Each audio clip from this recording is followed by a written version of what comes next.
நற்செய்தி வாசகம். தூய யோவான் எழுதிய நற்செய்தியிலிருந்து வாசகம். 1ஆம் அதிகாரம் 19 முதல் 28 வரை உள்ள இறைவார்த்தைகள்.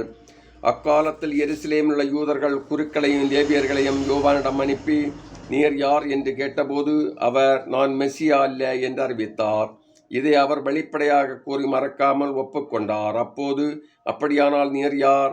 நீர் எலியாவா என்று அவர்கள் கேட்க, அவர், நான் அல்ல என்றார்.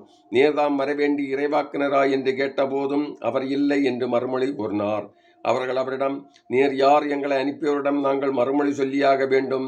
எனவே உம்மை பற்றி என்ன சொல்கிறீர் என்று கேட்டார்கள். அதற்கு அவர், ஆண்டவருக்காக வழியை செம்மையாக்குங்கள் என பாலை நிலத்தில் குரல் ஒன்று கேட்கிறது என்று இறைவாக்கினர் எசாயா உரைத்தது என்னை பற்றியே என்றார்.